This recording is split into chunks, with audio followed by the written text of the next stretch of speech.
اعوذ باللہ من الشیطان الرجیم۔ پناہ مانگتا ہوں میں اللہ کی شیطان مردود سے۔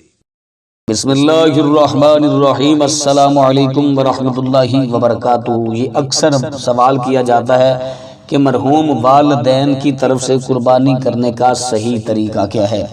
تو آج انشاءاللہ عز و جل اس موضوع پر گفتگو کریں گے۔ بہت سارے میرے بہن بھائی ہیں جو اپنی ماں باپ سے بے پناہ محبت کرتے ہیں، تو وہ اپنے ماں باپ کی طرف سے قربانی کرنا چاہتے ہیں۔ تو سب سے پہلے میری دعا ہے کہ جن کے والدین حیات ہے اللہ ان کو تندرستی عطا فرمائے، اور جن کے والدین اس دار فانی کو چھوڑ کر مالک حقیقی کی بارگاہ میں جا چکے ہیں، اللہ تعالیٰ ان کی تمام کی کامل و اکمل بخشش فرمائے، اللہ تعالیٰ ان کے درجات کو بلند فرمائے۔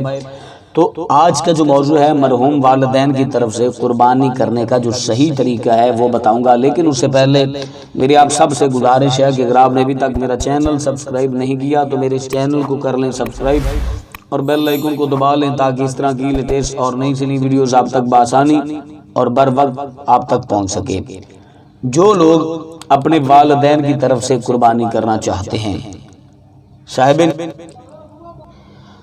تو بہت سارے بیٹے اور بیٹیاں، بہت سارے میرے بھائی اور میری پیاری مائیں بہنیں اپنے والدین کی طرف سے قربانی کرنا چاہتی ہیں۔ تو اس کا طریقہ یہ ہے، سب سے پہلے آپ ہیں صاحب نصاب، آپ پر قربانی واجب ہے، مرحوم والدین پر قربانی واجب نہیں ہے۔ سب سے پہلے آپ نے اپنی طرف سے قربانی کرنی ہے، اور پھر اس کے بعد اور جانور، دو جانور خریدیں۔ اگر آپ نے اپنی طرف سے اور اپنی ماں کی طرف سے قربانی کرنی ہے تو دو جانور خریدیں۔ اگر آپ نے اپنی طرف سے بھی کرنی ہے، اپنی ماں کی طرف سے بھی کرنی ہے اور باپ کی طرف سے بھی کرنی ہے تو 3 جانور خریدیں۔ اگر آپ 3 جانور نہیں تو ایک بڑا جانور خرید لیں، گائے یا بچڑا وغیرہ یا اونٹ وغیرہ خرید لیں۔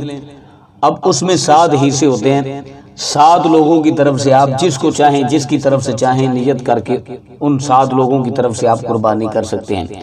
لیکن یہ نہیں ہوگا کہ آپ کہیں کہ میرے اوپر قربانی واجب ہے، میں چھوڑ دیتا ہوں اور اپنے والدین کی طرف سے کر دیتا ہوں۔ ایسا نہیں ہوتا اور نہ ہی ایسا ہوگا، کیونکہ صاحب نصاب آپ ہیں، قربانی آپ پر واجب ہے، ان پر قربانی واجب نہیں ہے۔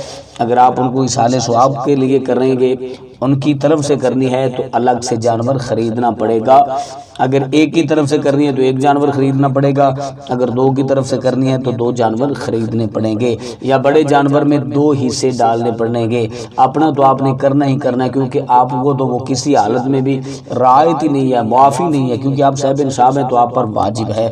تو مجھے امید ہے کہ آج کی ہماری ویڈیو آپ کو اچھی لگی ہوگی۔ اپنا اپنی فیملی کا بہت سارا خیال رکھیے گا۔ اللہ نگہبان۔